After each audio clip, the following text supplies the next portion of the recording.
नमस्कार साथियों, मिधांस की कहानियाँ यूट्यूब चैनल में आपका स्वागत है। एक गांव में एक बहुत गरीब सेठ रहता था जो कि किसी ज़माने में बहुत बड़ा धनवान था। जब सेठ धनी था उस समय सेठ ने बहुत पुण्य किए, गौशाला बनवाई, गरीबों को खाना खिलाया, अनाथ आश्रम बनवाई और भी बहुत से पुण्य किए थे। लेकिन जैसे जैसे समय गुजरा सेठ निर्धन होता गया। एक समय ऐसा आया कि राजा ने ऐलान कर दिया कि यदि किसी व्यक्ति ने कोई पुण्य किए हैं तो वह अपने पुण्य बताए और अपने पुण्य का जो भी उचित फल है ले जाए। यह बात जब सेठानी ने सुनी तो सेठानी सेठ को कहती है कि हमने तो बहुत पुण्य किए हैं, तुम राजा के पास जाओ और अपने पुण्य बताकर उनका जो भी फल मिले ले आओ। सेठ इस बात के लिए सहमत हो गया और दूसरे दिन राजा के महल जाने के लिए तैयार हो गया। जब सेठ महल जाने लगा तो सेठानी ने सेठ के लिए 4 रोटी बनाकर बांध दी कि रास्ते में जब भूख लगी तो रोटी खा लेना। सेठ राजा के महल को रवाना हो गया। गर्मी का समय दोपहर हो गई।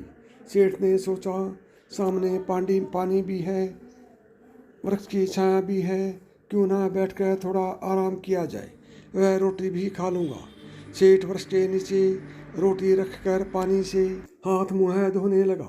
तभी वहाँ पर एक कुतिया अपने 4 छोटे छोटे बच्चों के साथ पहुँच गई और सेठ के सामने प्रेम से दुम हिलाने लगी, क्योंकि कुतिया को सेठ के पास के अनाज की खुशबू आ रही थी। कुतिया को देखकर सेठ को दया आई। सेठ ने 2 रोटी निकाल कुतिया को डाल दी। अब कुतिया भूखी थी और बिना समय लगाए कुतिया दोनों रोटी खा गई और फिर से सेठ की तरफ देखने लगी। सेठ ने सोचा कि कुतिया के 4-5 बच्चे इसका भी दूध पीते हैं, 2 रोटी से इसकी भूख नहीं मिट सकती। और फिर सेठ ने बची हुई दोनों रोटी भी कुतिया को डालकर पानी पीकर अपने रास्ते चल दिया। सेठ राजा के दरबार में हाजिर हो गया और अपने किए गए पुण्य के कामों की गिनती करने लगा और सेठ ने अपने द्वारा किए गए सभी पुण्य क्रम विस्तार पूर्वक राजा को बता दिए और अपने द्वारा किए गए पुण्य का फल देने का बात कही। तब राजा ने कहा कि इन पुण्य का कोई फल नहीं है, यदि आपने कोई और पुण्य किया है तो वह भी बताएं, शायद उसका कोई फल मैं आपको दे पाऊँ। सेठ कुछ नहीं बोला और यह कहकर वापस चल दिया कि यदि मेरे इतने पुण्य का कोई फल नहीं है तो और पुण्य गिनती करना बेकार है, अब यहाँ से चलना चाहिए। जब सेठ वापस जाने लगा तो राजा ने सेठ को आवाज़ लगाई कि सेठ जी, आपने एक पुण्य कल भी किया था, वह तो आपने बताया ही नहीं।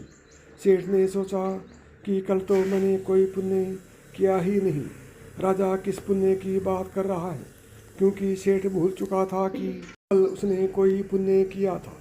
सेठ ने कहा कि राजा जी, कल मैंने कोई पुण्य नहीं किया। तो राजा ने सेठ को कहा कि तुमने कल एक कुतिया को 4 रोटी खिलाई और तुम उस पुण्य क्रम को भूल गए। कल किए गए तेरे पुण्य के बदले तुम जो भी मांगना चाहते हो मांग लो, वह तुझे मिल जाएगा। सेठ ने पूछा कि राजा जी, ऐसा क्यों? मेरे किए पिछले सभी कर्म का कोई मूल्य नहीं है और एक कुतिया को डाली गई 4 रोटी का इनका मोल क्यों? राजा ने कहा, सेठ, जो पुण्य करके तुमने याद रखे और गिनकर लोगों को बता दिए वह सब बेकार है, क्योंकि तेरे अंदर मैं बोल रही है कि यह मैंने किया। तेरा सब कर्म व्यर्थ है जो तू करता है और लोगों को सुना रहा है। जो सेवा कल तुमने रास्ते में कुतिया को 4 रोटी पुण्य करके की, वह तेरी सबसे बड़ी सेवा है। उसके बदले तुम मेरा सारा राज्य भी ले लो, वह भी बहुत कम है।